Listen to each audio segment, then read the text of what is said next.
こんにちは、ミッキーです。今回は2023年最新レポートと題しまして、新宿カフェを6選ご紹介していきます。近年、カフェが続々とオープンしています東京随一の繁華街、新宿。約10年前くらいまではカフェというよりは居酒屋やレストランが多かったイメージの新宿なんですけれども、店舗の入れ替わりや街の再開発に伴いおしゃれな雰囲気のカフェが続々とオープンしています。ただ、あくまで私の主観ですけれども、新宿は東京都内でもカフェ選びの難易度が高いと思っていまして、特に接客面においてあまりお勧めできないお店に当たってしまうこともしばしばございます。そんな背景も踏まえつつ、今回はぜひともお勧めしたいようなお店に絞ってご紹介してますので、ぜひ参考にしてください。このチャンネルではカフェ巡りなど日常を少し豊かにする情報をお届けします。少しでも応援してくださる方はチャンネル登録をして次の動画も見逃さないでください。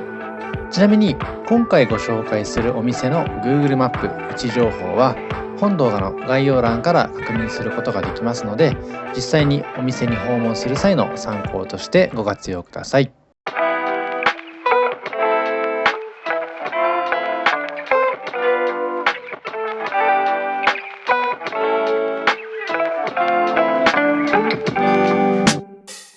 まずご紹介しますのは2021年6月にオープンしました新宿御苑駅の近くにあります翼コーヒーさんでございます。こちらはモーニング、ランチ、カフェタイムと様々な時間に楽しめるお店になっています。結構路地裏にひっそりと佇んでいますので見つけにくかったりするんですけれども、ぜひともチェックしていただいて、特にモーニングなんかに訪れてほしいなと思っています。カフェは自由な場所、自由な象徴は羽、飛んでいるイメージ、そんな言葉からインスパイアされまして名付けられました翼コーヒーさん。新宿にありながらも雑踏ではない居心地の良さを感じることができる貴重な空間になっています。注目は贅沢なモーニングプレートとこだわりのパフェでございまして、ぜひともこのおしゃれなメニュー表から確認していただいてお好みの一品を頼んでほしいなと思います。朝が好きになるをテーマに今回いただきましたシンプルなグッドモーニング以外にもHave a nice dayという贅沢なセットもありますので、ぜひ朝の気分とお腹の空き具合と相談しながら楽しんでいただければと思います。定期的にインスタグラムで公開されますこだわりのパフェの数々は見た目はもちろんのこと味も抜群でございます。特にフルーツを贅沢に使った盛り付けは注目でございますので、パフェ好きな方、スイーツ好きな方々はパフェを頼んでほしいなと思ってます。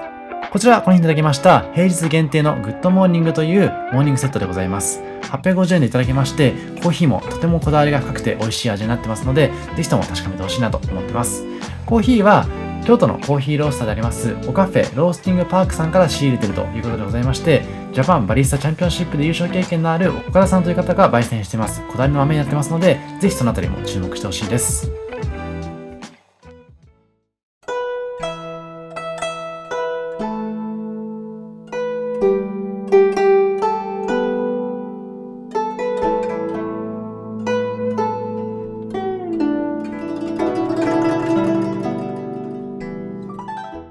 続いては同じく新宿御苑前駅から近くにあります2022年12月にオープンしましたテイクアウトと豆販売がメインのお店アシュラさんでございます。こちら早速独特な雰囲気を放っているお店の外観なんですけども、店内入っていただきますとさらにこんな形で他のカフェにはなかなかないような雰囲気を備えたお店でございます。こちらのお店は高田馬場の人気コーヒースタンドでありますリウェイコーヒーさんの焙煎所も兼ねている2号店でございまして、なぜか他の方々のインスタグラムの投稿などを見ますと姉妹店とご紹介されているんですけども、実際に公式インスタグラムの方では姉妹店ではなく2号店だと言及されていますので、のれん分けしてできたようなお店ではなくて、オーナーさんも変わらず台湾出身のリウェイさんが務められているという形で間違いないかなと思っています。ということで今ちらっとご紹介しましたけれども、台湾出身のオーナーさんが運営している雰囲気でございますので、ご覧の通りお寺や神社をイメージして作られた独特な雰囲気になっているといったところでございます。こちらそこそこ席の数はあるんですけれども、インスタグラムの紹介文を拝見する感じからもカフェ利用は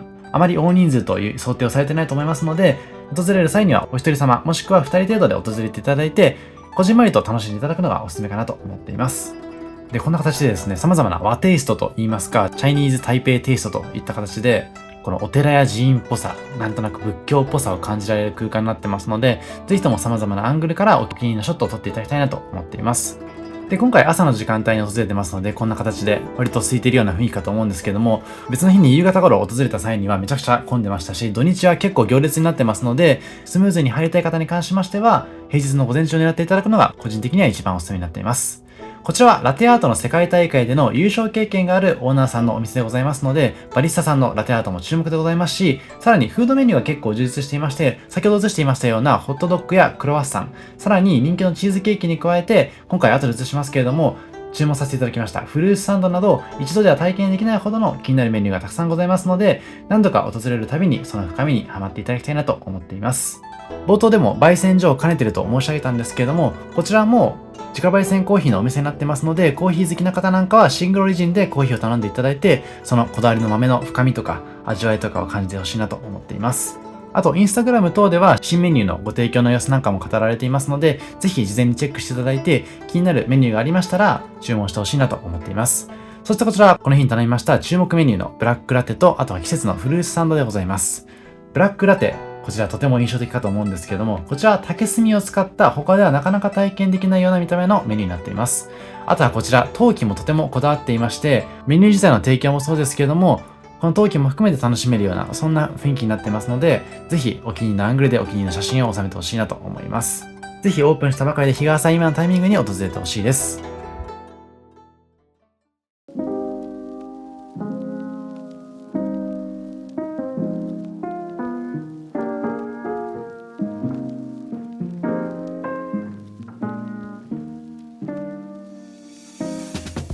続いては西新宿に場所を移しまして、カフェテラスロイさんのご紹介でございます。こちらは大和ロイネット西新宿の2階にあるお店でございまして、こちら大和ロイネット西新宿さんは2019年にオープンした比較的新しいホテルでございます。こちらのホテル自体が高級感もありまして、東京へ観光へ来られた日本人の方々はもちろんのこと、外国人観光客からもとても人気を集めているホテルでございます。そんなホテルに併設されています、こちらカフェテラスロイさんなんですけれども、スタイリッシュで温かみのある空間の店内がおすすめでございますし、さらに2階席ということもありまして、開放感のあるテラス席を味わえるところも特徴的になっています。ちなみに1階にはハースさんというイタリアンレストランもありまして、そちらは以前に池袋編でご紹介しているお店の系列でございますので、ぜひそちらもチェックしていただいて、気になる方はそちらの1階のハースさんも試してほしいなと思います。カフェテラスロイさんがそんなハースさんと異なるポイントとしましては、まさにカフェ空間というコンセプトにぴったりでございまして、各々の時間をゆったりと過ごせるような空間でございます。なのでお友達同士でワイワイと楽しみたい方はハースさん、一人の時間とかゆったりとした時間を過ごしたい方に関しましては、こちらのカフェテラスロイさんを利用されるのがおすすめかなと思っています。こんなカウンター席には充電のコーナーもありますので、例えば調べ物をしながらカフェタイムを過ごすというところもおすすめになっています。で、こちら、ロイさんのこだわりの一つは厳選されたコーヒー豆を使用した本格コーヒーでございまして、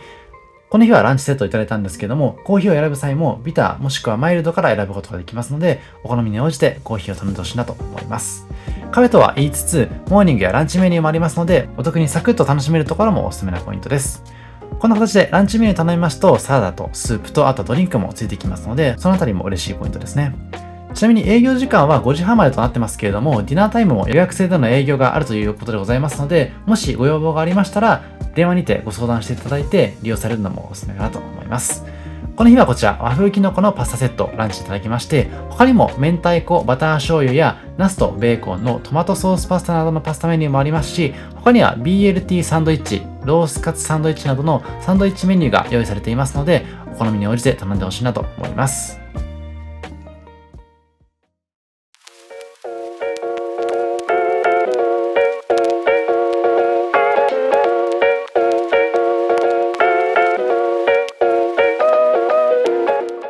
続いては同じく西新宿からスワンプさんをご紹介していきます。こちら2022年の8月にニューオープンしました比較的新しいお店なんですけども、コーヒー好きな方必見でございますし、新宿で朝早くからコーヒーを飲むならここと太鼓判を押せるほどコーヒーの美味しいスタンドになっています。こちらは限られたスペースで提供されるため、店内ではこじんまりといただくことになりますけれども、テイクアウトも可能でございますので、ぜひ出勤前の一杯にも利用してほしいなと思います。ちなみにテイクアウトだと100円引きでもいただけるということでございまして、ワンコインでもいただけるメニューも複数ありますので、ぜひお得に楽しんでほしいなと思います。そんなこだわりのコーヒーメニューはシングルオリジンだけでも5種類ということでございまして、こういった形でコーヒー豆自体の購入も可能でございますので、ぜひ気になられた方はご自宅用にも購入してほしいなと思います。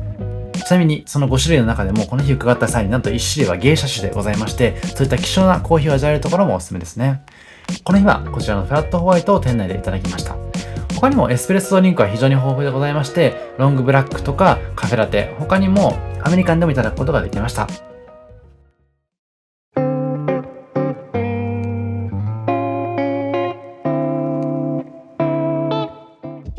続いてご紹介しますのは、食べログカフェ百名店2022にも選ばれていますカフェアーリアさんでございます。こちらは新宿三丁目駅の近くにあるお店でございまして、新宿で35年以上の歴史を持つフレンチトーストが有名なカフェでございます。ちなみに今この原稿を書いている2023年の2月現在は店舗改装工事が行われておりまして、今ご紹介しているこちらの映像は改装以前の情報になります。この動画を見ていただいた方はおそらく3月以降に足を運ぶかと思うんですけども、その場合にはリニューアルした店内を楽しむこともできると思いますので、ぜひその空間を楽しんでほしいなと思います。こちらは冒頭でご紹介しました通り、食べログカフェ百名店に2021年、2022年と連続で選出されておりまして、その知名度はもちろんのこと、味や接客などの面においても幅広い年齢層から支持をされています。で、実際に訪れた時も、お店の外の階段まで待ちの列が続いてたんですけども、お店自体お客さんの回転も比較的良かったかなと感じましたので、あまり待たずに入ることができました。そして今こちら映していますのはコーヒーを抽出している様子なんですけれども、サイフォン式で一杯一杯丁寧に香り高いコーヒーを提供してくれるところもおすすめなポイントです。ちなみに店内はモバイルオーダー制になっていまして、待っている間も店員さんから QR コードを見せていただいて事前に確認していただくことができますので、そういった効率化の面でもとてもお勧めできるようなお店になっています。まさに改装工事以降のアーリアさんもとても楽しみになるような工夫かなと思っています。で、冒頭で申し上げました通り、看板メニューはフレンチトーストになっていまして、銅板で焼き上げることで表面はカリッと中はふわっとした味わいを再現してくれる、そんなメニューになっています。味付けも様々でございまして、プレーン、キャラメルソース、バニラ、シナモンフルーツ、メープルソース、ミックスなど豊富なレパートリーから選ぶことができます。そしてこちらはこの日いただきましたフレンチトーストセットでございます。で、フレンチトーストに関しましては先ほど申し上げましたレパートリー以外にも季節限定のメニューもありますので、ぜひ事前にインスタグラム等で確認していただいて、お好みの味付けのフレンチトーストを頼んでほしいなと思います。コーヒー自体もスペシャルティーコーヒーを中心に産地だけではなくて農園にもこだわった木豆を直火式焙煎で仕上げていますので注目でございます。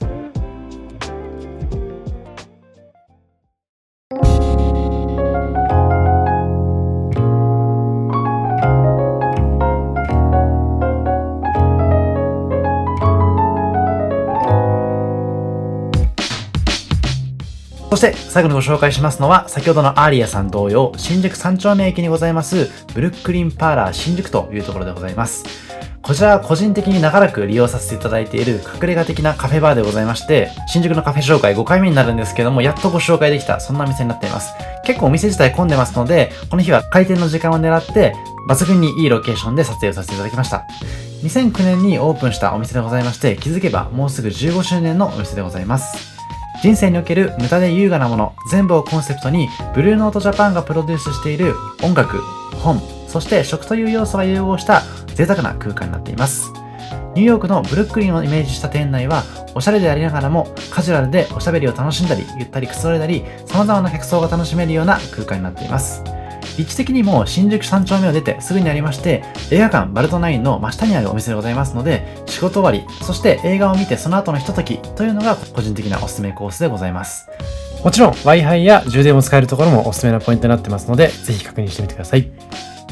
注目のメニューは創業以来定番になっていますハンバーガー。後でご紹介しますけれども、ジューシーなパティの存在感に加えまして、一つ一つの素材とソースが絶妙にマッチしていまして、食べ応えがあり、一つのフードメニューとしても完成されています。こちらが今申し上げましたハンバーガーでございまして、味付けはビーフ&ブロッコリーのものになっています。で、こちらランチセットになっていますので、左上についていますピクルスですとか、あとはこの山盛りのポテトフライ、あとはコーヒーおよび紅茶からドリンクを選ぶことができますので、お得に楽しむことができる、そんなメニューになっています。ちなみに今回注文したようなミール系のメニューだけではなくてですね、ブルーチーズ&パイナップルといった少しスイーツっぽいようなフルーツ系のハンバーガーもあったりしますので、そちらも注目でございます。ランチタイムにはこちらのハンバーガーセット以外にもステーキフリットというものもございまして、ちょっと値段するんですけど、そちらも美味しそうだったので、少し贅沢を味わいたい日にはそちらも試してみるとおすすめかなと思います。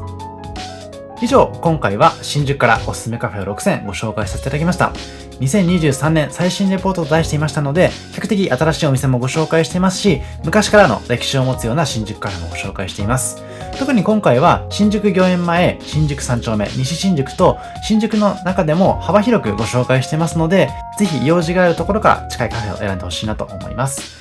あまり新宿に馴染みがない方に関しましては、新宿駅来ると結構迷ってしまうこともあるかと思いますけれども、新宿駅の周辺といっても結構広くて、以前にご紹介してますようなニューマン新宿のあたりは、もうほぼ代々木でございますし、北の方に行きますとほぼ新大久保でございますので、カフェを訪れたいという方に関しましては、まずマップから検索していただいて、訪れる計画をしていただくのが個人的なおすすめかなと思います。冒頭でご紹介しているように概要欄からもマップ確認することができますので、ぜひそちらもご活用いただければと思います。以上、ミッキーでした。ありがとうございました。